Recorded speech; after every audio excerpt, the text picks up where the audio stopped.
Donc là, du coup, je vais pouvoir se peut-être plus facilement.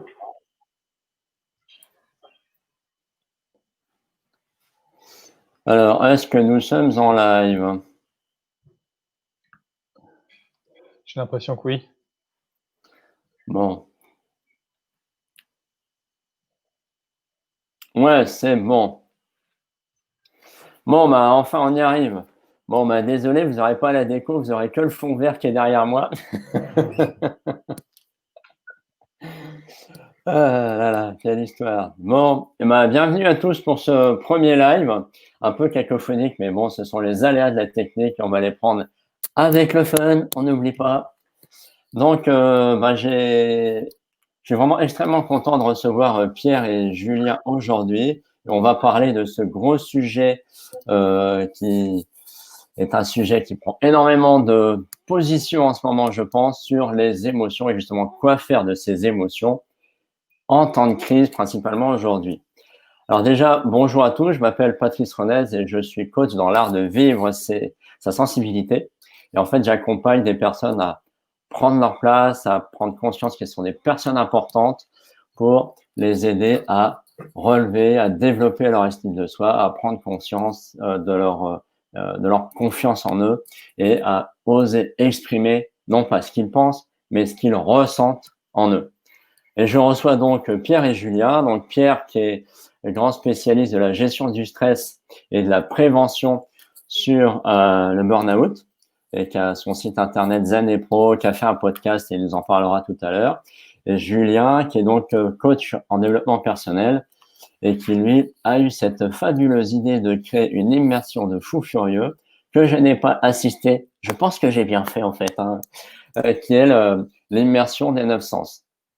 Donc, bonjour à vous. Je vais vous laisser vous présenter un peu plus en détail. Donc, qui veut prendre la parole? Julien, Pierre? Vas-y, Julien. Encore. Ouais. Eh ben, merci Pierre. Bonjour à tous. Merci Patrick. Du coup, ouais, c'est un plaisir aussi de se retrouver dans ce live, de commencer la journée avec vous. Ce qui est bien, c'est on a fait notre cas pratique là de gestion de nos émotions avec la technique. C'est bon. C'est ça. Parfait. Donc ça marche. Donc moi, Julien Ridouard, donc je suis coach en développement personnel. Donc comme l'a dit Patrick, j'ai créé une immersion il y a quelques mois de cela. Donc c'est un principe d'immersion sur mesure dans le thème du développement personnel. L'objectif est d'aider les gens à se révéler, c'est-à-dire d'aller chercher en eux leur identité, leur assumer leur pleine identité aussi. Donc il y a effectivement le sujet de l'émotion est beaucoup abordé parce qu'on a beaucoup d'hypersensibles ou de gens qui n'assument pas leur hypersensibilité. Et l'objectif de cette immersion, c'est que non seulement de les aider à se révéler, mais d'en faire un projet concret derrière. Donc, on a, sur les derniers jours, justement, on aborde la partie un peu stratégique, quoi en faire, quel type de métier, comment mettre ça en place et comment je me lance. Voilà. Ok, super. Merci à toi, Julien. Et Pierre, alors? Et bonjour à tous. Merci Patrice déjà pour l'invitation. C'est toujours un plaisir de se retrouver et de retrouver Julien aussi sur un sujet qu'on vit tous au quotidien et puis sur lequel on travaille aussi, donc qui nous intéresse, enfin qui moi en tout cas m'intéresse beaucoup. Comme tu le disais, oui, je suis coach en gestion du stress parce que malheureusement, je suis passé à deux doigts du burn-out il y a quelques années et j'ai beaucoup souffert du stress. J'ai réussi justement à dépasser ce problème-là, à le solutionner et du coup aujourd'hui, j'accompagne des personnes qui souffrent encore de ce problème et notamment qui en subissent des symptômes physiques qui peuvent être très larges. Ce qu'on retrouve très souvent, c'est des problèmes d'insomnie, des problèmes de digestion, des problèmes de libido, des choses de ce type-là, des tensions musculaires, des douleurs, etc. Et l'idée, en fait, c'est que déjà, je fournis des informations gratuitement, soit moi-même lors d'épisodes de podcast, donc sur Zen et Pro, soit en interviewant des personnes sur un sujet sur lequel ils sont experts. Et puis derrière, pour les personnes à qui ça suffit pas, je propose deux types d'accompagnement. Le premier, c'est un accompagnement pour prendre en main et savoir gérer une technique qui permet de faire redescendre la pression en moins de 3 minutes dans n'importe quelle situation. Donc ça, j'ai envie de dire que c'est pour gérer l'urgent. Et puis le deuxième accompagnement, c'est plus un type coaching sur 3 ou 4 mois où on va vraiment dans le fond des problèmes de stress de la personne. C'est vraiment personnalisé et adapté de manière à j'ai envie de dire, à transformer l'environnement de la personne et surtout sa perception de cet environnement, de manière à ce qu'elle puisse dépasser ses problèmes de stress et vraiment là, sur le long terme. Donc là, on travaille plus sur l'important. Ok, super, merci Pierre. Et justement, je vais vous poser une question à tous les deux. Donc en cette période, là, ça fait quoi? Je sais même plus, moi, 10 ou 15 jours qu'on est devenus un peu des ermites par obligation sanitaire. Je pose souvent cette question-là à mes clients. Pour commencer, c'est comment on vous, là, en ce moment? Si vous comprenez la question. Oui, très bien. Vas-y, à toi l'honneur, Pierre. Et ben moi, C'était lancé. je vais être tout à fait honnête, un tout petit peu tendu en lien avec justement cet échange qu'on a là maintenant. Je vais être tout à fait honnête avec vous, ça n'a pas toujours été très bien. Le début du confinement n'a pas été si évident que ça. J'ai beau travailler justement sur la gestion du stress, je sens que je l'ai subi parce que ça faisait vraiment une transformation profonde dans mon quotidien.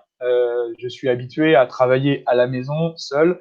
J'ai 2 enfants en bas âge, des jumeaux de 16 mois. Le fait de les avoir quasiment 24 heures sur 24 à la maison a vraiment profondément transformé le quotidien. Et donc, du coup, j'ai vraiment ressenti des montées d'émotions que j'ai subies dans un premier temps.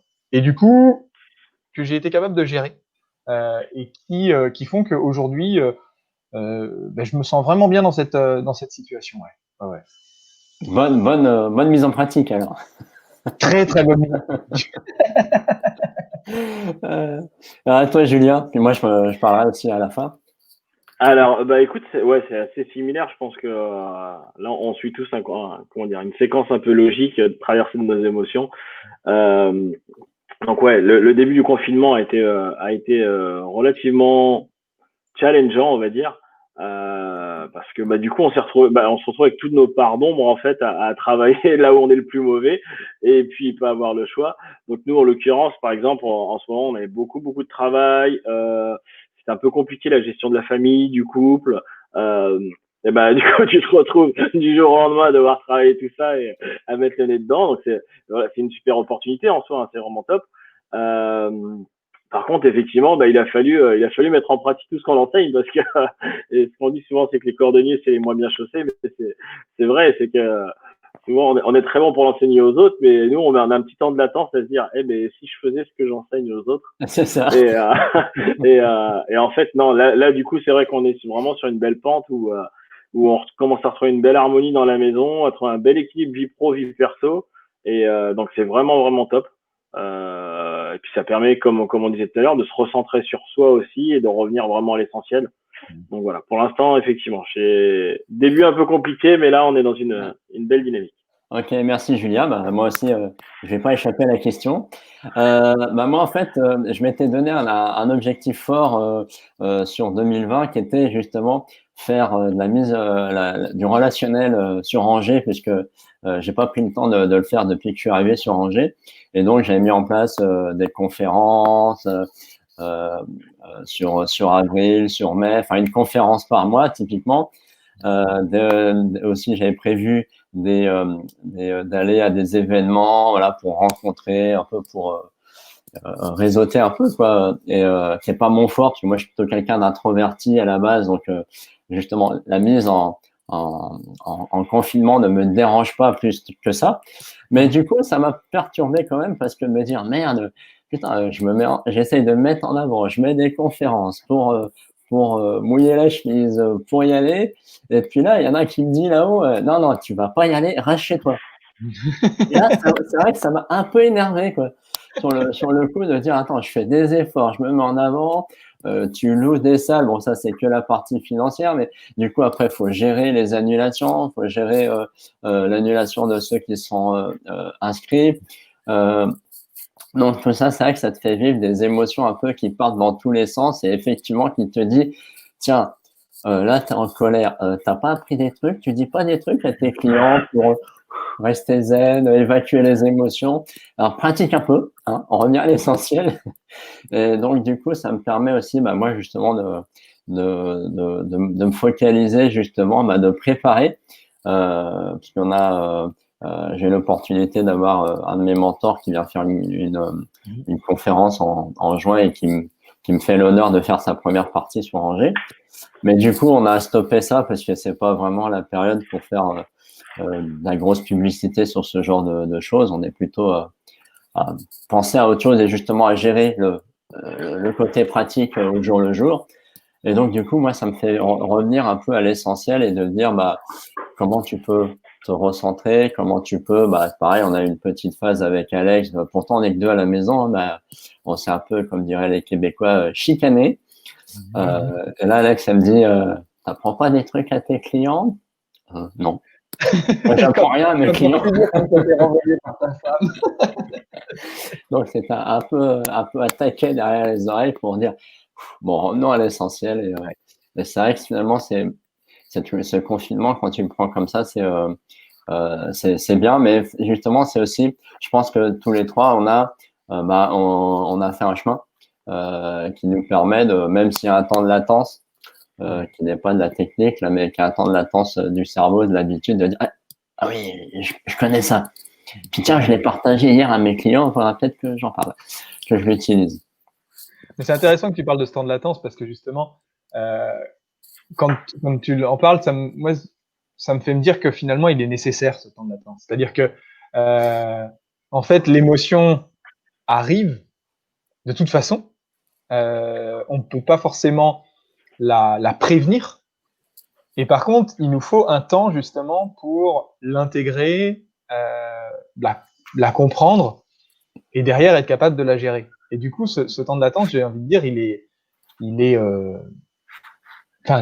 existant de fait, quoi. On peut pas l'empêcher. Et ça, je pense que c'est un point qui est super important parce que les gens qui nous écoutent là prennent conscience de ça. C'est que c'est logique. C'est comme je dis souvent, quelqu'un qui est pas stressé, c'est juste quelqu'un soit qui est pas un être humain, soit qui s'en est pas rendu compte, quoi. Ou alors, je dirais, tu as peut-être aussi quelqu'un qui pratique ça depuis longtemps, mais qui a aussi vécu, je pense qu'il faut aussi avoir vécu en expérience ce genre d'événement. C'est-à-dire, si tu prends un militaire de carrière qui est tout le temps en déplacement, bah lui, tout de suite, il arrive sur le terrain, paf, il est au taquet, il sait qu'il va y avoir plein de changements, mais lui, il est habitué à ces changements-là. Là, on passe de je fais tout, c'est la fête, à non, non, tu fais plus rien, tu restes chez toi.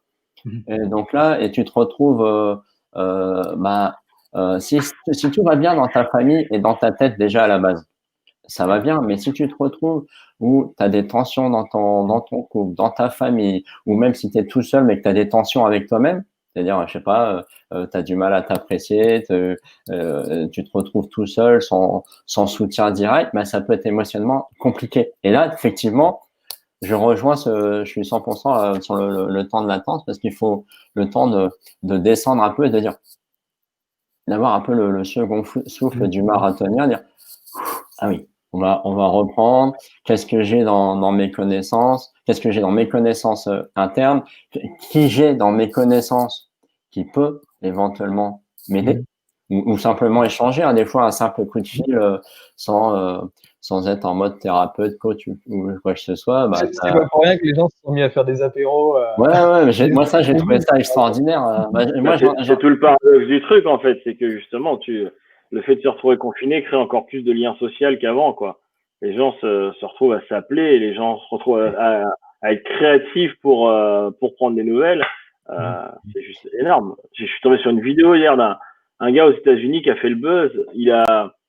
Il s'est mis en couple avec sa voisine d'en face, de l'immeuble d'en face. Mais en fait, ça a duré plusieurs semaines. Il y a eu des échanges, ils ont fait des vidéos. Il a envoyé son drone avec des petits mots. Enfin, la vidéo a fait un gros buzz aux États-Unis et c'est juste énorme de voir l'élan de créativité qu'il y a eu chez tout le monde. Moi, ce que j'adore voir dans ces périodes de crise aussi, c'est, je sais pas si tu regardes les murs Facebook, mais les gens sur l'humour sont d'une créativité dans ces phases-là. Tu te dis, mais c'est juste génial. Mais effectivement, je te rejoins, Julien, parce que je trouve qu'il y a un peu un changement, dans le sens où jusqu'à présent, pour moi, Facebook, il y avait beaucoup de déchets, beaucoup de conneries. Moi, des fois, c'était mignon, les chats, les chiens, les bêtises du voisin, mais alors que là, les gens en fait, les gens étaient avant, ah tiens, il y a un truc sympa, je le prends, je le copie-colle chez moi. Et là, en fait, je trouve que les gens, pour une grande partie, font un peu travailler leur imagination et dire tiens, qu'est-ce que je pourrais créer pour j'ai plus de lien, comment je peux être en lien? Donc il y en a qui créent des vidéos, j'ai vu il y en a qui créent une vidéo de 5 minutes par jour pour expliquer leur quotidien, faire une bêtise, partager un truc, mais ils créent. Ils sont plus à absorber comme ça des infos qui viennent et je renvoie. Et effectivement, je te rejoins Julien et je vois passer des fois des trucs, moi, je suis admiratif. Il y en a qui font des trucs, tu dis, waouh, mais où est-ce qu'il a été pêché cette idée, quoi? Simplement pour rentrer en relation. Il y en a, je vois, qui créent des concerts. Là, j'ai vu en Espagne, j'ai vu aussi, je sais plus dans quel pays. Le mec, il se met à la fenêtre, il fait un concert. J'ai vu, il y en a un, il est pianiste, il fait de la musique. Il y en a deux, trois fenêtres plus loin, il est trompettiste ou saxophoniste, je sais plus. Il s'est mis à faire du saxophone. Il y en a un qui a mis de la voix. Mais je trouve ça génial, quoi. Alors qu'en temps normal. Je sais pas si tu as vu le mec qui fait question pour un balcon aussi.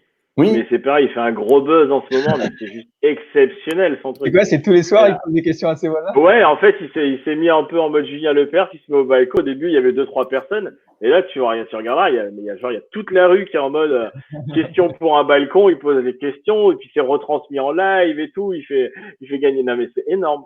Le gars est juste exceptionnel. Et je pense que pour revenir un peu sur le sujet du live, en fait, sur les émotions, et je trouve que ça, c'est bien parce que ça permet vraiment de découvrir un peu autrement qui l'on est, de découvrir les échanges autrement et d'évacuer les émotions, de pouvoir échanger comme ça, c'est retrouver finalement une sorte de liberté.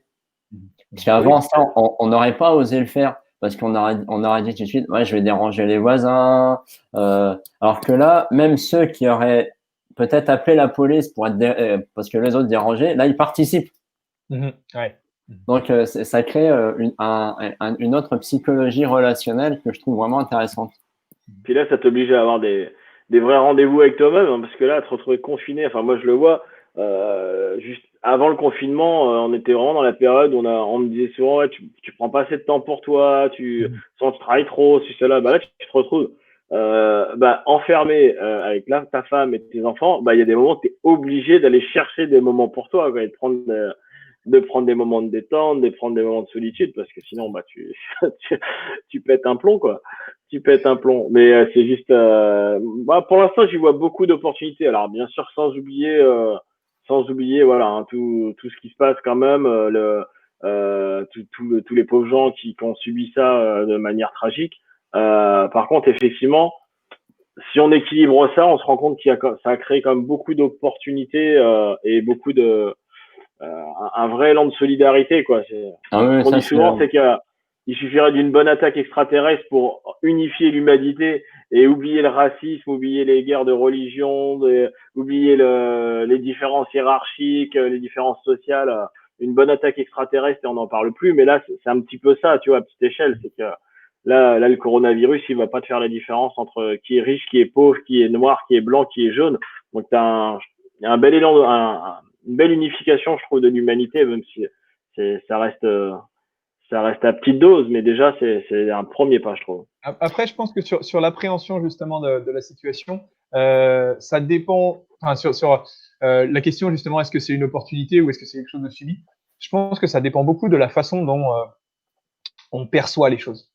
C'est-à-dire que c'est vraiment le principe du verre à moitié plein, verre à moitié vide. C'est-à-dire et si on en revient justement à la question des émotions, et peut-être si je vous explique comment moi j'ai suivi le truc au début. En fait, au début, j'ai vraiment vu le verre à moitié vide.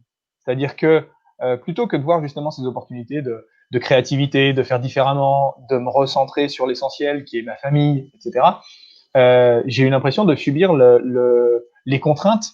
Notamment, maintenant que les gosses sont à la maison, je peux pas travailler comme je travaillais avant. J'ai pas autant de disponibilité, etc. Et dans un premier temps, en fait, je me suis, j'ai envie de dire, opposé à ça. J'étais en réaction, en résistance. Et en fait, il a fallu, par rapport à cette gestion des émotions, il a fallu une forme d'expression. Il a fallu parler avec ma femme. Il a fallu moi-même faire une d'introspection, etc. Pour derrière passer à une seconde phase où là, en fait, maintenant, en fait, j'ai envie de dire, j'ai accepté le fait que je serai moins productif, que je vais moins avancer pendant quelques mois sur le boulot. Et par contre, c'est une occasion justement par contre, me recentrer sur le plus important finalement, c'est ma femme et mes gosses. C'est le lien que j'ai avec les autres, avec les voisins, etc. Et ça, en fait, à partir du moment où je l'ai accepté à l'intérieur, ça a tout changé. Et c'est arrivé il y a 2-3 jours, hein, c'est très récent. Vraiment, ça m'a permis de complètement switcher ma perception. Et là, en effet, je suis rentré dans cette phase que tu expliques, Julien, en fait, c'est bourré d'opportunités et il y a plein de choses à faire et plein de choses à changer en fait dans nos vies en général. C'est-à-dire que ça peut être professionnel pour des gens, par exemple, qui sont dans une phase de chômage technique actuellement. Ça peut être un moyen de re-questionner leur boulot. Ça peut être pour des gens qui, eux, par contre, sont en plein rush de par leur activité et puis qui se retrouvent avec les gamins, etc. Ça peut être une occasion justement de changer leur manière de s'organiser, leur manière de vivre, leur manière d'interagir avec d'autres personnes. Et ça, en effet, je trouve ça super intéressant. Mais je pense qu'il y a je sais pas vous comment vous l'avez perçu, mais il y a vraiment ce besoin de passer de la résistance à l'acceptation et à la découverte de l'opportunité derrière. Bah, ouais, je te rejoins là-dessus dans le sens où, de toute façon, à chaque phase de changement, tu as une phase de résistance. Parce qu'il te faut accepter la situation. C'est vrai qu'au début, malgré tout, même si je travaille beaucoup sur cet aspect-là, au début, même si je suis pas gêné d'être confiné, ça me cassait les pieds d'être quand même d'une certaine façon confiné, de me dire ah, tiens, je peux pas aller courir, parce que moi j'ai besoin quand même d'aller courir, etc. Et à un moment donné, tu sais, j'étais comme découragé. Et c'est là que finalement, moi, je me suis raccroché justement j'ai un rituel du matin. Et à de rares exceptions près, je le fais tous les jours. Et en fait, c'est comme ce matin, j'ai fait un réveil un peu en qigong. Après, j'ai fait une séquence cardio là de 20 minutes à fond les ballons. Après, j'ai fait yoga. Et ça peut ne pas prendre longtemps. Là, j'ai fait quoi? J'ai fait 3/4 d'heure en tout. Mais mais le tout, c'est d'accepter la situation. C'est d'arriver à ce passage sans faire de politique, mais c'est quand on dit, je vais plutôt le dire comme ça, en fait pour moi tout ce qui résiste persiste. Et plus tu dis je vais me battre contre la maladie, et en fait ouais, c'est une sorte de combat, mais si tu le prends en forme de combat, ça veut dire que tu laisses une grande place à la situation. Tu lui donnes ton pouvoir, en fait. Voilà, alors que la situation, là, qu'est-ce que tu peux faire d'être confiné? Ouais, tu peux jouer le rebelle, tu peux aller courir dehors, mais à moins d'être tout seul dans la campagne, ouais, mais quand tu es en ville, tu peux croiser des gens, tu peux choper le virus, voilà, même si ça paraît, tu es tout seul dans la rue, voilà, tu as un droit de regard, enfin de santé par rapport à ton voisin dans ce contexte-là. Donc, voilà, faut accepter la situation et dire, ok, qu'est-ce que je peux faire avec? En fait, la situation, pour moi, vu qu'on est dans le thème, je la vois vraiment comme une émotion, en fait. C'est un peu le même type de gestion. C'est que, comme tu disais, tout ce qui résiste persiste, mais on est dans le même cas qu'une émotion, en fait. Et soit on accepte que cette situation, elle est ce qu'elle est, et on la regarde en se disant de manière neutre, elle est ni bien ni mal, elle existe. Point. Maintenant, c'est qu'est-ce que j'en fais, quoi. Et en fait, pour moi, vu qu'on est dans le thème, c'est un petit peu dans la même façon de gérer ses émotions, quoi. Certains vont parler d'émotions négatives. Moi, je sais que je n'aime pas parler d'émotions négatives parce que pour moi, il y a une intelligence émotionnelle et chaque émotion a une utilité. Si on regarde bien dans tout ce qui, comment? C'est des messages. Oui, en fait, dans tout ce qui existe, en fait, tout ce qui n'a pas d'utilité va s'autodétruire au bout d'un moment. Si on a encore de la peur, de la colère, si on a de la honte, si on a de la culpabilité, c'est que ça a une utilité. Donc maintenant, c'est qu'est-ce qu'on en fait derrière. Et pour moi, c'est vrai que cette situation, je la vois vraiment dans sa globalité comme une émotion. Et justement, au début, c'est pour ça que je vais pas dire mal vécu, mais que, comme tu disais tout à l'heure, Pierre, j'étais vraiment en résistance, quoi. J'ai commencé à vraiment avoir peur pour ma famille, pour moi aussi. Enfin, dire, ouais, si on l'attrape, qu'est-ce que ça peut donner? Ma femme, elle est asthmatique. Qu'est-ce que ça peut donner? Et, enfin, j'ai commencé à me faire mon scénario hollywoodien de peur dans ma tête. Et c'est justement, voilà, c'est là où c'est important de se mettre vraiment en mode observateur, se dire, ok, j'accepte, c'est normal que je vive ça, vu ce qui se passe, c'est normal que je ressente tout ça. Maintenant, qu'est-ce que j'en fais de tout ça et comment je l'analyse? Et déjà, juste le fait de se mettre en mode observateur de ce qu'on ressent, bah, vous le savez mieux que moi, mais ça diminue fortement cette émotion, quoi. Bah, clairement, cette résistance-là, justement, en fait, je vais faire le parallèle avec la gestion des pics de stress, justement, que je propose en accompagnement. C'est que c'est justement l'acceptation et l'observation, donc là, en l'occurrence, des sensations liées à l'émotion, qui permet de faire passer l'émotion. Et ça, c'est finalement, quelle que soit l'émotion qu'on ait, quelle qu'elle soit forte ou légère, qu'elle soit intense sur le moment ou plutôt qu'elle se construise dans la durée, c'est vrai que le fait d'arriver de passer d'une situation de résistance où finalement j'écoute pas le message émotionnel et du coup ce message émotionnel, vu qu'il a besoin de passer, il va fatalement se renforcer, à justement, ok, d'accord, là il y a un truc, je ressens quelque chose, d'accord, c'est pas agréable, justement, pardon, c'est intéressant de ne pas envisager ça comme négatif, mais c'est juste pas agréable, je le ressens, je n'aime pas le ressentir, et malgré tout il est là, donc je l'accepte, je l'écoute, ça permet rien que ça de commencer à lui permettre de se dissoudre, et quand on fait suffisamment ce travail-là, ça, on peut le dissoudre très très rapidement. Ouais. Emmanuel fait une super remarque là dans les commentaires, justement, et ça me parle beaucoup parce que j'ai écrit un article là-dessus, je sais plus, il y a une semaine ou deux. Elle compare justement à la courbe de deuil, en fait, avec les différentes phases par laquelle va passer une personne, les différentes phases psychologiques par lesquelles va passer une personne.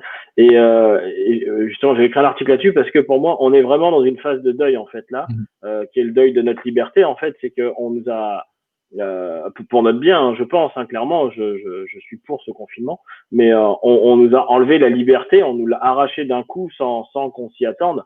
Et pour moi, on est vraiment dans une phase de deuil, hein, justement, avec toutes les étapes qui vont avec. Et bah, dans les premières phases d'un deuil, effectivement, bah, il y a le déni au début, il y a cette résistance qui est là, comme on disait tout à l'heure. Clairement. Pour rejoindre ce que tu disais tout à l'heure, Julien, moi j'ai tendance à parler plutôt d'émotions agréables et désagréables. Parce que toutes les émotions, finalement, c'est pour moi, font partie de ce qu'on appelle ton GPS intérieur. Et c'est exact ce que tu disais, Pierre, c'est que les émotions, bah, elles sont là pour te guider. Et si tu les écoutes pas, bah, elles vont t'envoyer un message elles vont t'envoyer des premiers messages. Et si tu les écoutes pas, bah, il y a eu des expériences qui ont été faites par des chercheurs, entre autres en Europe du Nord, au Canada, en Suède ou au Danemark, je sais plus, où bah, ils ont étudié justement les émotions sur le corps.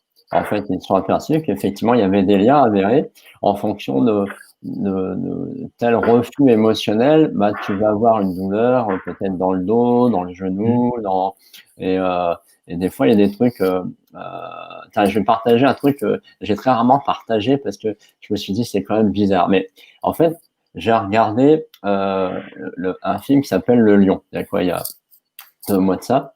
Et en fait, c'est l'histoire vraie d'un jeune indien, donc une personne qui habite en Inde, hein, et qui s'est retrouvé tout seul à plus de 1000 kilomètres de chez lui par un pur contexte, en fait. Et, c'est le gamin qui s'endort dans le train, c'est ça? Voilà, c'est ça. Il s'est endormi dans un train sur une gare et il s'est retrouvé à 1000 kilomètres plus loin.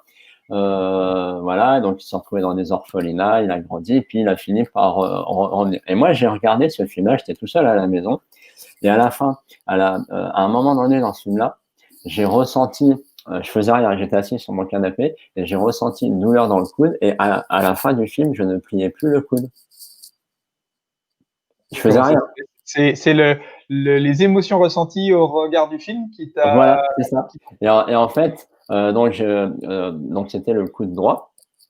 Et en fait, en fouillant là-dessus, je me suis rappelé, je crois que c'était en lien avec la partie paternelle. Et justement, mon père est décédé il y a 3 ans. Il y a des choses que j'aurais voulu lui dire que je n'ai pas dit. Et c'est revenu là. Et donc, j'ai fait un petit parcours pour dire, bah, tiens, qu'est-ce que j'ai ressenti? J'ai essayé de fouiller un peu de qu'est-ce que j'ai ressenti, qu'est-ce qui fait que j'ai ressenti ce truc-là. Et en fait, en réfléchissant, il dit, bah, tiens, oui, j'aurais peut-être dû ça, puis il y a ça que j'ai pas accepté. Et puis, en faisant ce petit parcours, bah, la douleur est partie, je dis pas instantanément, mais elle a mis une semaine un peu à partir.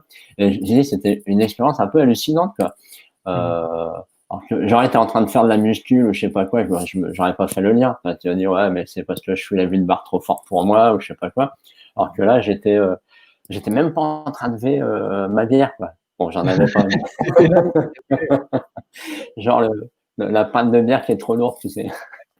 C'est impressionnant l'impact physiologique des émotions et les relations en fait finalement entre nos pensées, nos émotions, j'ai envie de les placer un peu dans le cœur et puis notre corps, nos sensations. Il y a vraiment un lien entre les trois qui fait que lorsque l'un des trois commence à être grippé, les deux autres ont tendance à partir un petit peu en vrille, hein, clairement. Ouais. Et c'est vrai que c'est pour ça que je pense que la première étape sur justement quoi faire de ces émotions dans ce contexte, c'est un peu ce qu'on a dit tous les trois, c'est finalement déjà accepter la situation et accepter ce qui est en nous. Tu ressens de la colère, c'est ce que je dis à mes clients, tu ressens de la colère, bah ok, t'es en colère. Ne cherche pas à casser la tête du voisin, ouais, ça va peut-être te libérer, mais c'est là, si elle cherche pas à le refouler. Moi, je sais que pendant plus de 30 ans, j'ai refoulé mes émotions. Je me suis assis dessus pour pas les voir, parce que ça faisait mal pour certaines choses. Et le fait d'apprendre à dire, bah, tu as une émotion, elle est là. Voilà. Je dirais même, la première étape, c'est même pas ça, c'est d'observer. C'est ce que tu disais, Pierre, c'est de dire, tiens, je me sens bizarre, qu'est-ce qui se passe? Les détecter, ouais.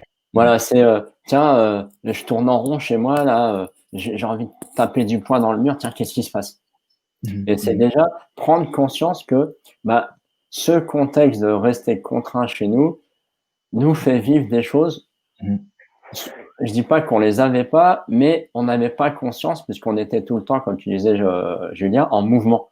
Et moi, j'étais longtemps quelqu'un qui était tout le temps en mouvement. Faut toujours que je fasse 25 000 choses en même temps. Parce que quand tu te poses, forcément, tu es là avec toi-même. Et des fois, ça fait mal. Et on n'a pas envie. Donc, du coup, c'est déjà la première chose, c'est vraiment, pour moi, c'est mettre le projecteur sur toi et puis de dire, tiens, qu'est-ce qui se passe là? Oh là là, je me sens pas bien, j'ai envie d'exploser, j'ai envie de pleurer, j'ai envie de crier. Qu'est-ce qui se passe? Pour cette première étape justement d'observation, de détection, j'aime bien prendre l'image du radar.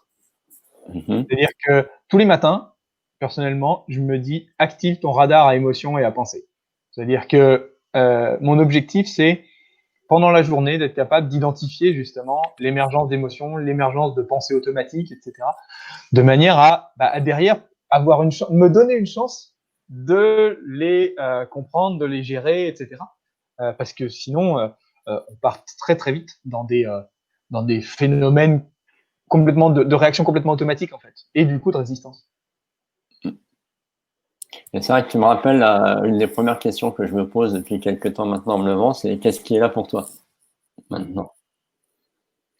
Et de prendre un peu ta température émotionnelle et corporelle aussi, de dire tiens, je suis fatigué, tiens, je sens une douleur là, tiens, j'ai le moral qui est un peu comme ça. Et puis du coup, ça te permet de dire bon qu'est-ce que je peux faire avec ça pour démarrer la journée et faire que la journée ne reste pas tout le temps dans ce flot-là. Ouais. Parce que c'est vrai que des fois, tu te lèves le matin, surtout des fois en ce moment. Bon, je me pose pas trop la question pour l'instant, mais je sais pas, mettons que ça dure 6 mois, cette situation-là, je pense qu'à un moment donné, tu vas finir par te dire, en fait, pourquoi je me lève? C'est pour rester chez moi, je vais rester en pantoufle dans le lit, à regarder des bêtises à la télé. Et donc, c'est de trouver, et donc, ça permet de prendre cette température-là et de dire, OK, qu'est-ce que je peux faire pour ne serait-ce que passer un petit cran au-dessus? On ne dit pas forcément d'être au taquet, on ne peut pas toujours être au taquet, mais voilà, tiens, si je suis à 4 sur 5 en morale, tiens, qu'est-ce que je peux faire pour passer à 5? Puis quand tu es passé à 5, bah, qu'est-ce que je peux faire pour passer à 6? Et le fait comme ça te permet de progresser à ton rythme. Et si dans la journée, tu n'arrives qu'à 5, bah, tu n'arrives qu'à 5. Mais le tout, c'est de prendre conscience pour moi, et de dire, OK, j'ai conscience de ça, j'accepte de rester là-dedans, ou qu'est-ce que je peux faire pour switcher un peu plus et d'aller dans une émotion différente ou la changer un petit peu. Sur le global, moi, il y a une pratique que je fais en ce moment, là, justement, qui m'aide beaucoup. Vous devez connaître la technique de la deuxième pensée, en fait. C'est le fait, en fait, la première pensée du matin, en général, on n'a pas de contrôle dessus parce qu'elle va beaucoup dépendre de ce qui s'est passé pendant notre nuit, si on a rêvé, donc on peut se réveiller, ça peut arriver. Des fois, on se réveille, on a peur, on sait pas pourquoi, on se réveille, on est terrorisé, ou on se réveille, on est en colère, on sait pas pourquoi, mais voilà. Par rapport à ce qui s'est, comment s'est passé notre nuit, on va avoir une première émotion ou une première pensée, du moins, sur lequel on n'a pas trop de pouvoir. Par contre, on a un pouvoir sur la deuxième pensée, qui est en fait la première pensée sur laquelle on peut avoir un pouvoir, mais c'est la deuxième pensée de la journée. Et en fait, il y a des études, alors je sais plus laquelle, faut aller regarder, je dirais des bêtises, qu'on montrait que justement cette fameuse deuxième pensée, elle a vraiment un gros impact sur toute notre journée et sur comment elle va en découler. C'est un peu le je me suis levé du pied gauche, quoi. Ouais. Et en fait, l'objectif, c'est que dès qu'on se réveille, la première chose à conscientiser, donc on peut se le rappeler en marquant un post-it, ou si on s'en rappelle, on le fait, c'est juste se mettre en mode cette journée va être magnifique, quoi. Juste penser à la journée idéale, se mettre pendant 5-6 secondes vraiment en mode et se forcer à sourire, parce qu'il y a un vrai lien physiologique qui est prouvé entre notre façon de penser, nos émotions et comment on se pose, comment on se comporte, voilà. On a un système nerveux qui est vraiment bien développé là-dessus. Et en fait, le fait de se forcer à sourire en se disant cette journée elle va être waouh, et c'est juste surpuissant sur le long terme. C'est le principe de l'effet cumulé, hein, le faire tous les jours un petit peu, on se rend compte que vraiment on commence à s'éloigner de ces émotions désagréables, comme on disait.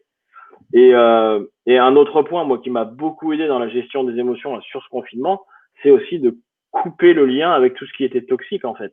Parce que ça va être difficile de ne pas penser à des scénarios catastrophes en regardant BFM, en écoutant la radio, même sur les murs Facebook. Là, je sais qu'en ce moment, je suis en train de faire un nettoyage de tous les gens qui nous mettent entre les théories du complot sur comment il s'appelle, Bill Gates, sur faut arrêter, quoi. Là, Bill Gates, il est en train de développer une micro-puce qui sera mise dans les vaccins pour contrôler.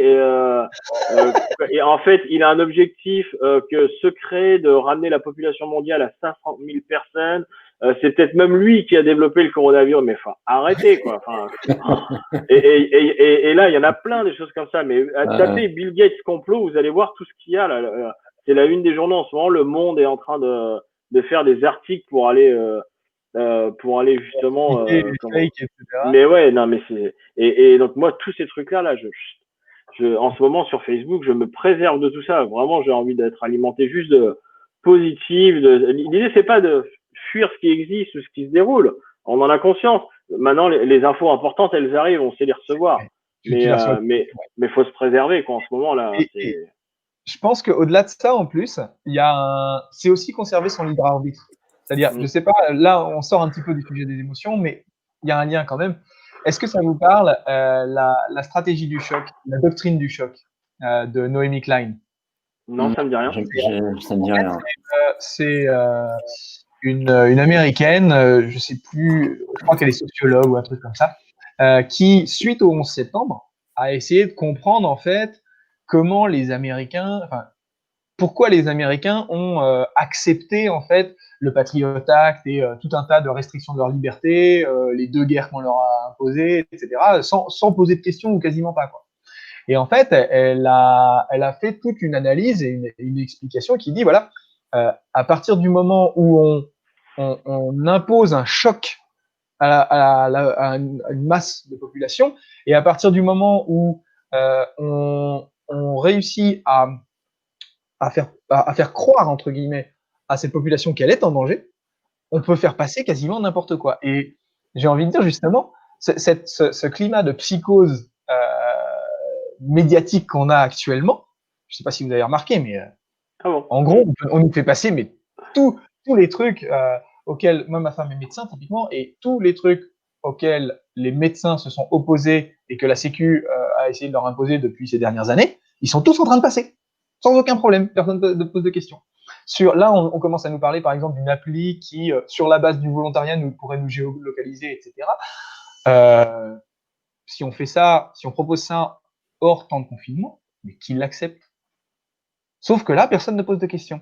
Et justement, cette question de diète médiatique, essayer de s'éloigner des infos toxiques, ça peut être aussi un moyen de retrouver, finalement, justement, d'être moins dans l'émotionnel quand on reçoit une information, plus dans le rationnel, dans le raisonnable, et d'être capable de conserver son libre arbitre par rapport à tout ce qui peut être proposé de tous ordres. C'est clair.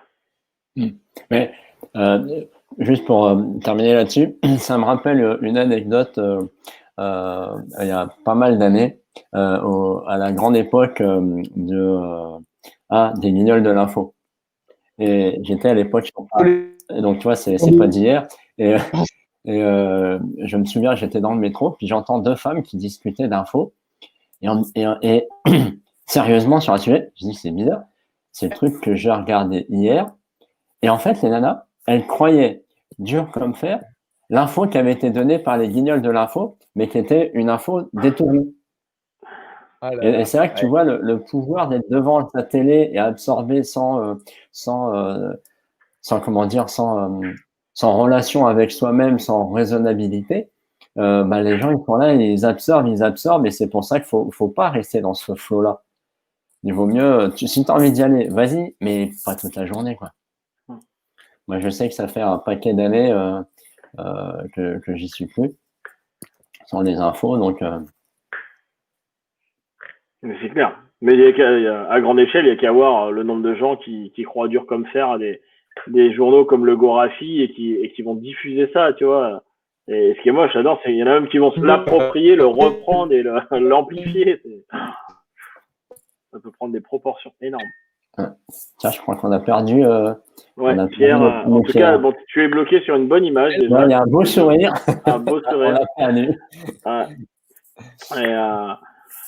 Et mais enfin voilà, l'idée c'était de dire dans les modes de technique que j'applique pour moi-même en ce moment, il y en a plusieurs, mais c'est vraiment première, maîtriser la deuxième pensée du matin, donc voilà, juste se dire ça va être une bonne journée, voilà, j'en sais rien, mais comme on dit, on sait pas ce qui est possible ou pas possible, donc autant faire comme si tout était possible, donc ce sera une bonne journée.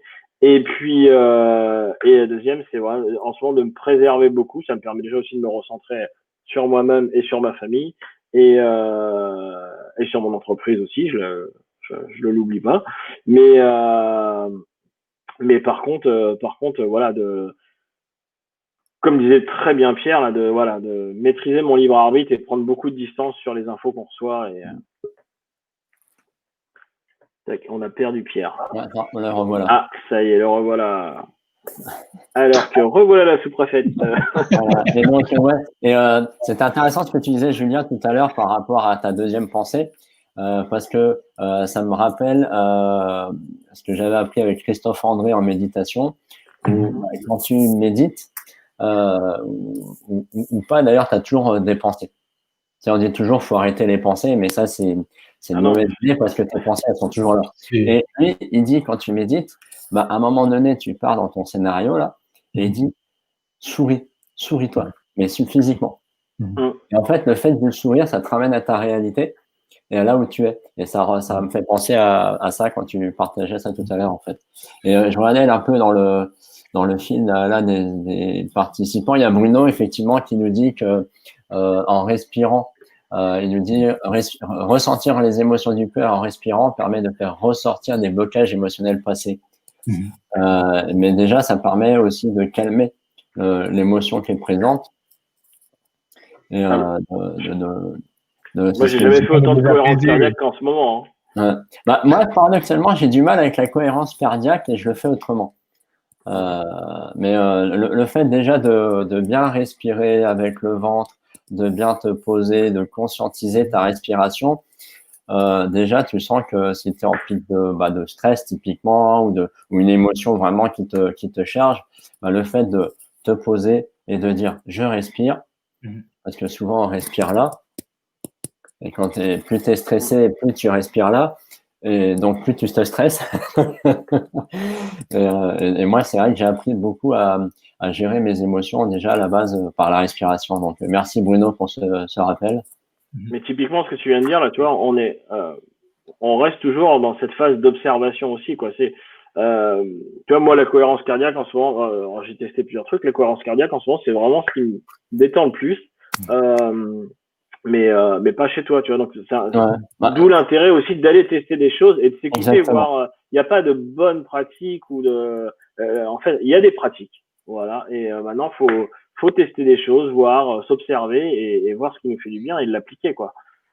On sait le faire pour ce qui nous fait du mal, hein, typiquement. Donc, faisons-le pour ce qui nous fait du bien. Autant faire la tête des différents outils de la boîte pour ce qui est. Et du coup, qu'est-ce que vous faites, vous, pour changer si vous vous sentez un peu en colère ou frustré là en ce moment?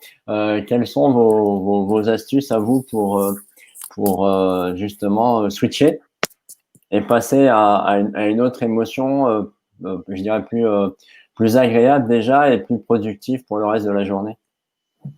Moi, j'en ai plusieurs. Il y a typiquement justement la gestion des pics de stress. Quand je sens notamment la colère monter, le fait de se retirer de la situation, de se poser, d'aller aux toilettes, de se poser et puis de ressentir les sensations liées à l'émotion pour permettre de les laisser passer, c'est vraiment le premier truc que je fais. Il m'est arrivé de me réveiller en pleine nuit avec mes petits loulous et du coup d'avoir un petit peu de mal à me rendormir, sentir une petite tension. Et là, dans ce cas-là, ce que je fais, c'est une position de yoga que je trouve très utile, qui est hyper simple, qui est plus difficile à faire au boulot, mais qui, par contre, est très pratique le soir chez soi. C'est le fait de se tenir debout, tendre les bras en l'air, et sur une expiration, vraiment descendre et plier le corps en deux complètement. Les jambes sont à la verticale et tout le tronc et les bras, comme si on allait chercher à toucher le sol.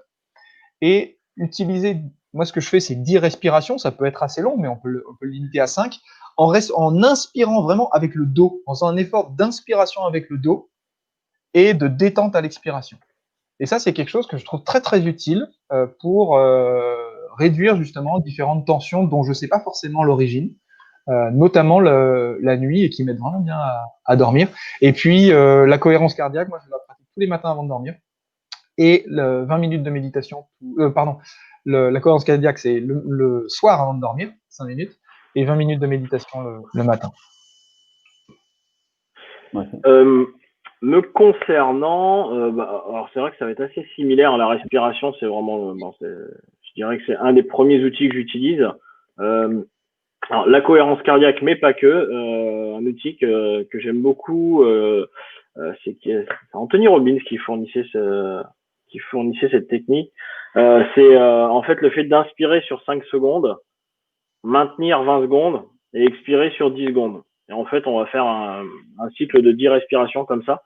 Et donc, alors je vais pas rentrer dans la technique parce qu'en plus je la maîtriserai pas, mais cette technique est beaucoup utilisée aussi pour justement réaligner un peu tout ce qui est système, quand on a des problèmes digestifs ou quoi, vraiment les détendre au niveau des intestins.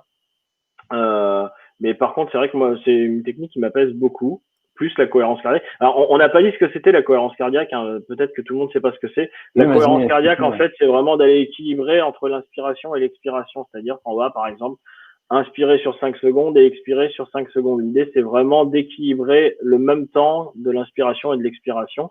L'objectif étant d'aller le plus longtemps possible. Bien sûr, au début, c'est compliqué. C'est comme un muscle, hein, quand on n'est pas habitué à faire ça. Donc, déjà, le faire 5 secondes, c'est très bien. Et puis, au fur et à mesure des jours, des semaines, aller sur des cycles, par exemple, de 13 secondes d'inspiration, 13 secondes d'expiration. Mais voilà, il y a vraiment des de vrais liens entre justement aller à cet équilibre inspiration-expiration et ramener le calme à l'intérieur. Ça, donc ouais, la respiration. Juste pour la cohérence cardiaque, si jamais il y a des gens qui s'y intéressent et qui ne connaissent pas, il y a plein de tutos sur YouTube très simples, des vidéos de pratique qui peuvent accompagner, qui peuvent permettre d'accompagner sa pratique. Calme, par exemple, c'est très très bien. L'appli, tu veux dire?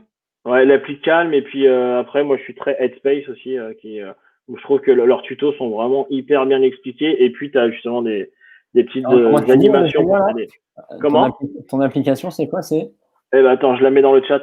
C'est Calme, C-A-L-M, et Headspace comme l'espace. D'accord.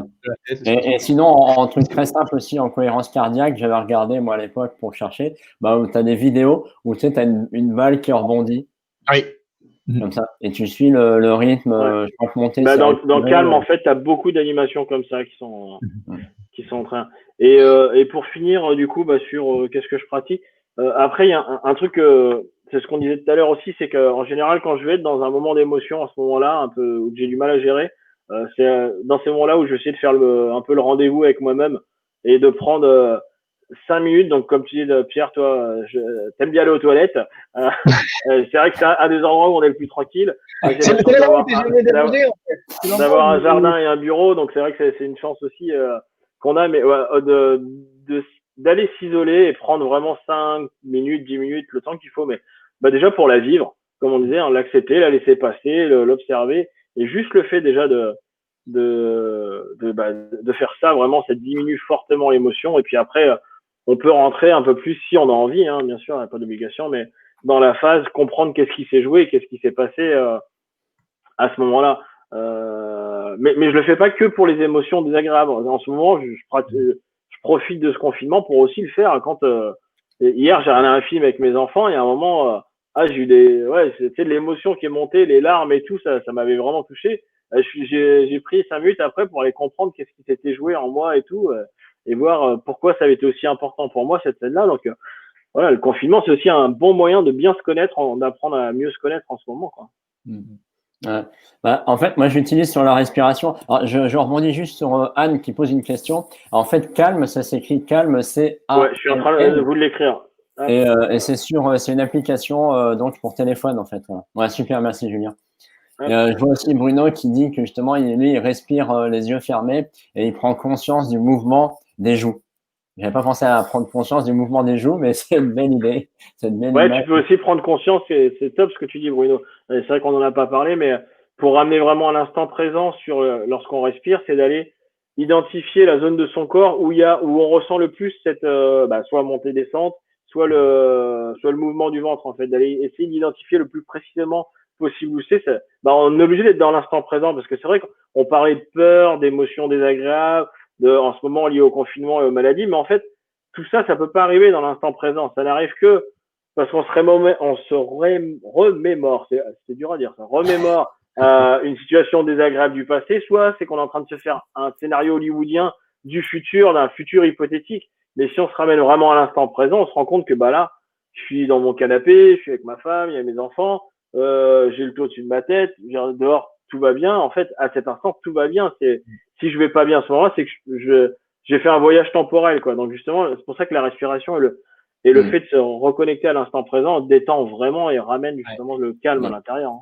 J'ai envie de reprendre la balle au bon par rapport à ce que tu viens de dire, Julien. Moi, le confinement, ça a été aussi l'occasion de me remettre dans la lecture, que j'avais relancé juste avant, mais du pouvoir du moment présent de Eckhart Tolle. Je ne sais pas si vous connaissez.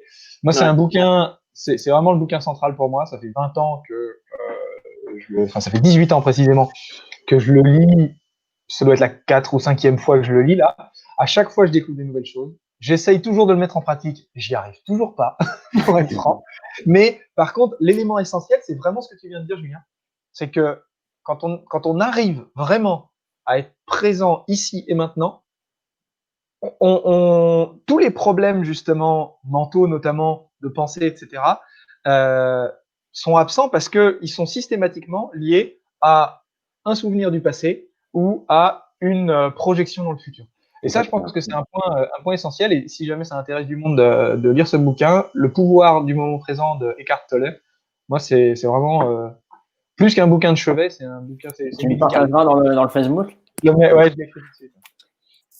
Ok. Bah, moi, je vais vous partager ce que je fais pour la respiration, parce que c'est vrai que j'avais testé la cohérence cardiaque, mais je sais pas pourquoi. Moi, de voir le truc comme ça, j'y arrivais pas. Ça me stressait en fait. Mais en fait, je fais un autre truc, mais tu vas voir que c'est assez proche. En fait, c'est un truc que j'ai appris avec un de mes coachs qui s'appelle Max Piccinini. C'est la RTV, c'est respirer, tenir et vider. Et en fait, c'est un truc que tu fais en 3 étapes, c'est-à-dire que tu respires un certain temps, tu vas tenir un certain temps et tu vas vider un certain temps. Et c'est un peu une formule mathématique. En fait, on va dire que tu respires 1 unité de temps, tu vas tenir 4 unités de temps et tu vas vider 2 unités de temps. C'est ce que je te disais tout à l'heure, du coup. C'est cette technique-là. Voilà, c'est-à-dire que moi, par exemple, je respire 5 secondes. Je vais donc tenir 4 unités de temps, donc 4 fois 5, 20 secondes. Et je vais vider 2 unités de temps, 10 secondes. Et je fais ça une dizaine de fois. Et ça marche très bien. Par exemple, quand je fais des siestes flash ou des fois, ça m'arrive aussi, tu te réveilles et puis ton cerveau, il part et t'arrives pas à te rendormir. Et je fais ça un certain temps, je sais jamais combien de fois, et puis ça marche à chaque fois parce que du coup, ça me recentre sur ma respiration. Et puis, je repars et donc je fais ça en général le matin et le soir ou quand j'ai besoin en fait. Moi, je suis plutôt dans ce sens-là. Donc, ça permet, j'espère que Anne en a répondu à ta question sur les respirations du matin. Puis là, tu en as 3 exercices différents, donc, et puis il y en a encore plein d'autres. Ah oui, on peut en faire un paquet. Et c'est ça qui est magique parce que je vois malheureusement beaucoup de personnes qui se bataillent sur des techniques. Ouais, mais celle-là, elle est mieux que l'autre. En fait, pour moi, toutes les techniques sont bonnes. Ce qui compte, c'est d'avoir la technique pour toi pour absorber tes émotions, gérer ton stress et le fait que tu te sentes mieux. En fait, après, peu importe la technique que tu prends, ce qui compte, c'est ta technique à toi. Pour moi, c'est ça. Julien, justement, tester un petit peu tout et puis voir voilà, c'est ça. ce qui nous convient le mieux à chacun, en sachant qu'on est tous différents et que finalement, j'ai tendance à dire que la beauté du monde réside dans sa diversité.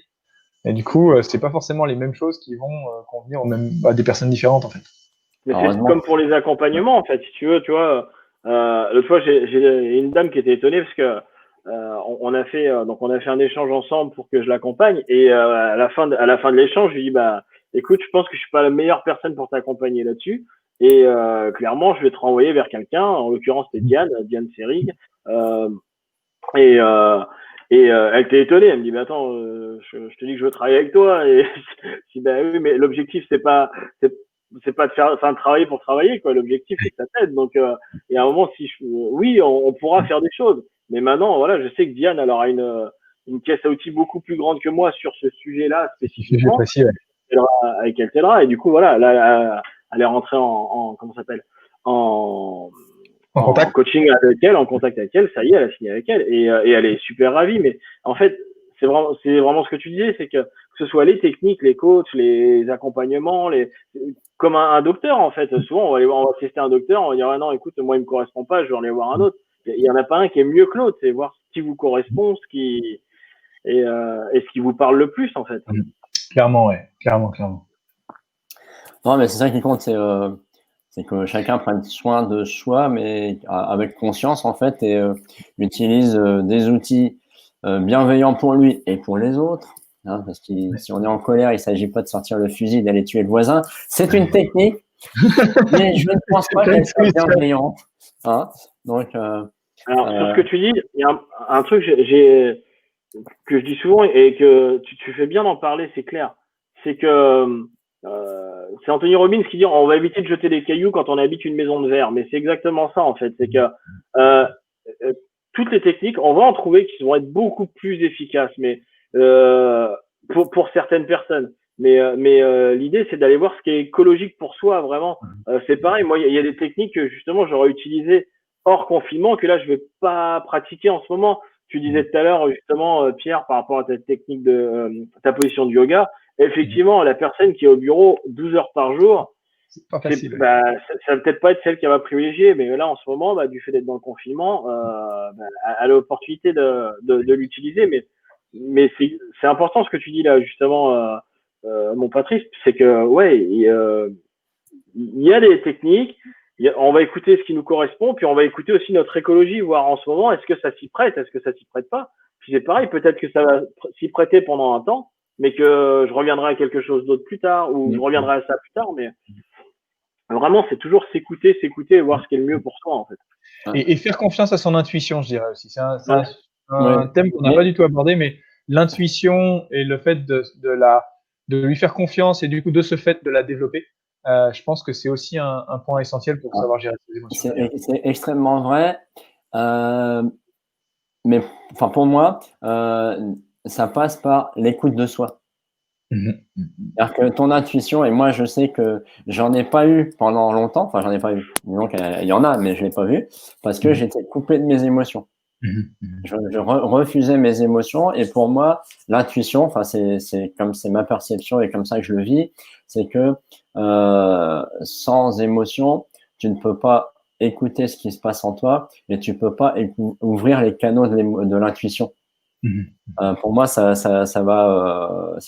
Pour moi, c'est d'abord écouter, observer tes émotions. Et une fois que tu sais que tu as des émotions, tu sais reconnaître un peu tes émotions, ça va t'ouvrir un champ des possibles extraordinaire parce que tu vas t'ouvrir à toi, tu vas t'ouvrir à tes intuitions, tu vas t'ouvrir à reprendre ton pouvoir en fait, à t'aimer, à prendre confiance, à t'affirmer, parce que tu vas prendre conscience de tes émotions, tu vas apprendre à les gérer.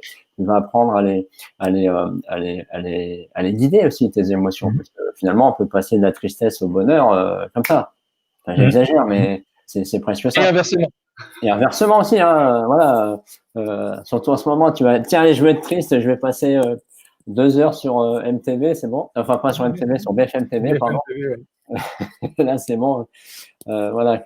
Et donc, mais c'est vrai que l'intuition, on n'en a pas beaucoup parlé, mais ça fait partie de ce flot d'émotions qu'on ressent et d'apprendre justement à les écouter. Parce que moi, c'est vrai que si je parle de mon expérience, j'étais beaucoup là-haut et les intuitions, elles sont pas là. Ouais, clairement. Là, c'est le mode film en 8 mm, son Dolby stéréo et maintenant toutes les techniques, mais il faut redescendre à l'essentiel en fait. Et c'est ça que alors, ce que tu viens de dire, Patrice, c'est dire on peut switcher d'émotions comme ça. Pendant longtemps, j'ai vraiment eu du mal à croire. J'ai eu beaucoup de coachs, même Anthony Robbins, il en parle souvent, il y en a plein, Martin Latulippe, pourquoi ils disent qu'on peut switcher comme ça. J'ai vraiment eu du mal à y croire jusqu'au jour où je l'avais vraiment vécu moi-même. C'est une petite anecdote comme ça. J'avais fait un très mauvais investissement et je me suis fait arnaquer. Et j'ai perdu pas mal d'argent, et ce pas mal d'argent, en plus à ce moment-là, c'était quasiment toutes mes économies. Et vraiment, j'ai bad trippé pendant 2-3 jours, tu vois, et quand je dis 2-3 jours, je suis gentil, en mode dépression, quoi. Vraiment, j'étais dans mon canapé, puis vouloir manger, sentiment de honte, culpabilité, enfin, la colère, enfin, la totale, quoi. La peur que ça m'arrive de nouveau, j'avais vraiment un beau mélange, quoi.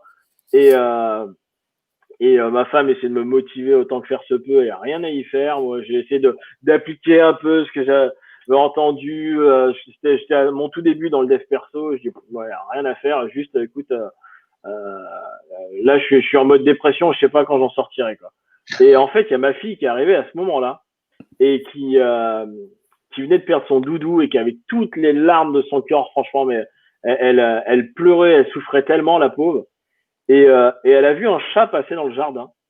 Et elle m'a fait un geste technique, mais tellement technique.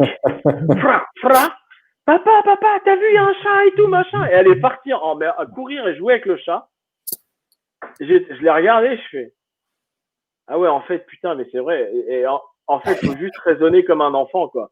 Faut juste se dire, l'émotion, en fait, c'est moi, j'en fais ce que je veux, quoi.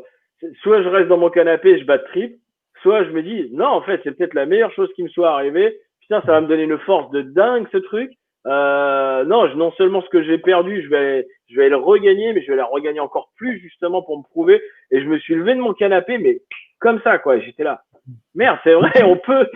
C'est pas juste un mythe, quoi. En fait, vraiment, c'est vraiment une perception. T'en fais ce que tu veux de cette émotion. Si t'as envie de te relever, là, en ce moment, t'as envie d'avoir peur, bah, tu peux avoir peur. Mais si t'as envie de prendre cette peur, faire un kamehameha avec et te donner une force de dingue avec et un courage, et pour aller prendre soin de ta famille, aller faire évoluer ton business, aller changer de boulot, aller prendre soin de toi, changer tes habitudes, et bah, fais-en ce que tu veux, quoi. Et on peut vraiment changer instantanément d'émotion, quoi. C'est un truc de dingue. Le corps humain est juste incroyable là-dessus.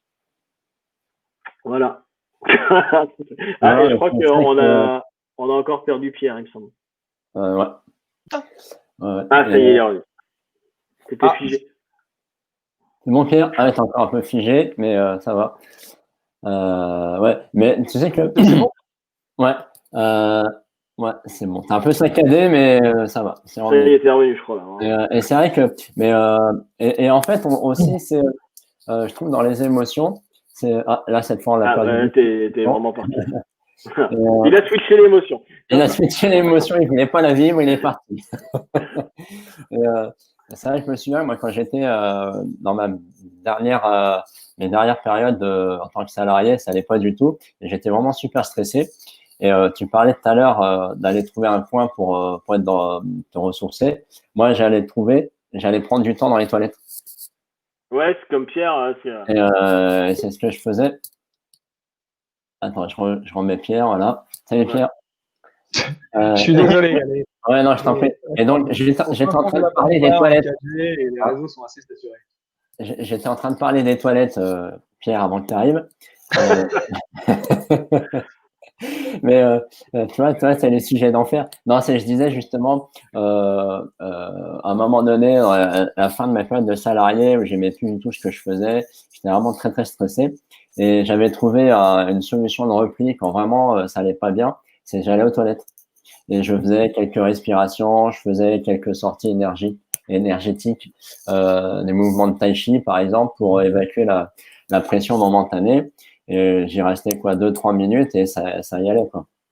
Et c'est vrai qu'à l'époque, j'avais pas cette conscience de changer l'émotion de façon comme ça, mais ça fait partie justement des switches, de dire tiens, allez, tu prends 2-3 respirations et du coup, même si t'as pas switché complètement, mais déjà t'es dans le mieux, quoi.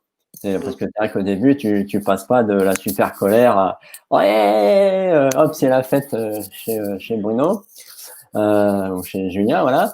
Non, t'as un apprentissage. Déjà, effectivement. Et là, t'as de la chance, t'as eu un super switch grâce à ta fille qui t'a fait réaliser, finalement, les enfants, tu les vois dans le bac à sable, hein, ils pleurent, ils jouent, ils crient, mais tout ça en 5 minutes, quoi.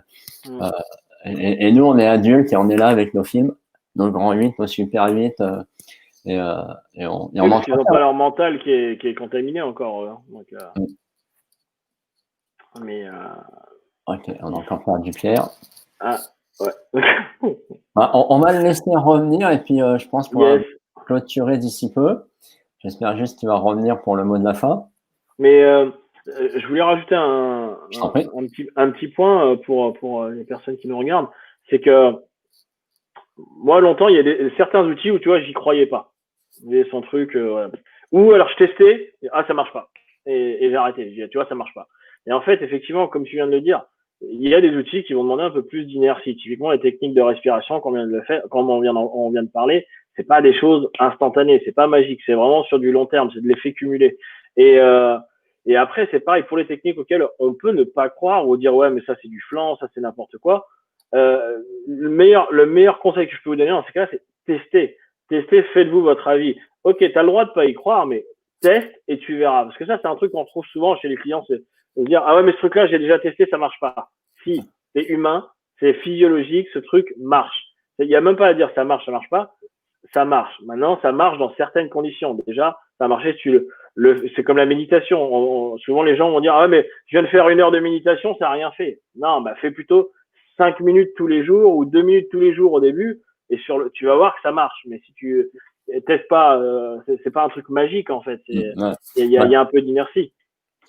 Mais vraiment, le mieux, c'est tester tout le temps et chercher ce qui est le mieux pour vous, en fait. Et ça revient souvent sur la méditation parce que souvent, les gens qui sont dans l'hyperactivité pour cacher un peu leurs émotions, ok, on te fait un bisou, Pierre. Je vois qu'il a un message comme quoi, il a un coaching sous peu, puis il a des soucis de réseau, donc on va le laisser repartir à ses activités. Et du coup, ça m'a perdu de ce que je voulais dire.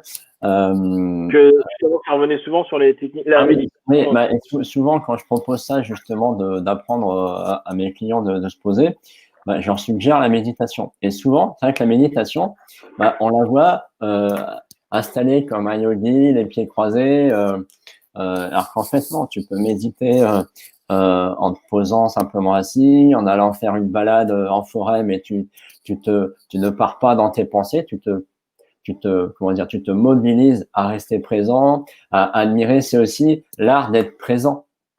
C'est-à-dire, tu peux aussi être chez toi et dire, tiens, qu'est-ce que j'ai de bien chez moi? Ah oui, tiens, j'ai un beau bureau, j'ai une belle plante, j'ai des beaux meubles. Et c'est aussi, on n'en a pas parlé, mais c'est aussi le pouvoir de la gratitude. Et la gratitude, moi, j'ai mis vraiment du temps à y arriver parce que pour moi, c'était mais pourquoi veux-tu que j'admire ma maison? Mais je m'en fous. Et j'ai appris d'une amie qui me disait, mais tu sais que moi, je remercie les fabricants de ce meuble-là parce que ce meuble-là, je le kiffe. Il n'y aurait pas eu quelqu'un qui l'aurait designé, qui l'aurait créé, qui l'aurait pensé, qui l'aurait peint, je l'aurais jamais eu. Et donc quand elle m'a dit ça, j'ai dit, ok, je sais qu'elle a des idées farfelues, mais là quand même. Là, en ce moment, c'est une période très propice à ça, justement, parce que, tu vois, sur la gratitude, en ce moment, je me reconnecte beaucoup à tout ce qui est, par exemple, l'électricité, l'eau courante, tous ces petits trucs qu'on a. Pour nous, c'est devenu un dû, en fait. Mais non, c'est un putain de luxe qu'on a. Si tu voyages un peu, tu vas te rendre compte que il y a plein de pays qui n'ont pas accès à ça, justement, et qui sont confinés, où l'eau courante, ils n'y ont pas accès. L'électricité, il y a des périodes de coupure, ils n'y ont pas accès toute la journée, ils ont accès qu'à une certaine puissance, ils n'ont pas accès à autant de bandes passantes sur Internet. Enfin, je veux dire, là, en ce moment, c'est le moment d'avoir de la gratitude pour tout ça, parce que vraiment, on a beaucoup de chance. On a beaucoup de chance. C'est pour ça, si on allume BFM ou même sur les réseaux sociaux, là, qu'on voit les gens en mode se plaindre, et c'est, enfin, je pense que c'est pour ça qu'il y a vraiment aussi une grosse opportunité dans ce confinement et dans la crise qu'on est en train de vivre actuellement pour revenir à l'essentiel, revenir à ces choses pour lesquelles on peut avoir de la gratitude, et puis apprendre à mieux se connaître aussi, quoi. Vraiment. Oui, c'est vrai que on oublie toutes ces choses-là. Des fois, moi je vois quand on a fait le déménagement pour venir à Angers, mais je me suis séparé mais d'une foultitude de trucs, quoi. J'avais même des cartons. Ça faisait 8 ans qu'ils étaient dans le garage et que j'avais pas ouvert. Donc j'ai dit qu'est-ce qu'il y a là-dedans et puis j'ai donné, jeté, je m'en suis séparé. Même là il y a pas longtemps, on a encore fait du vide parce qu'on a trop de choses, quoi. Et donc nous, on en profite aussi en ce moment. Ouais. Et moi j'ai mon frangin aussi qui a 3 garçons et là il me disait ouais on organise des jeux avec les gamins pour celui qui vide le plus de trucs. C'est prévu pour ce week-end, nous, ça. Donc voilà, je pense qu'on va arrêter là.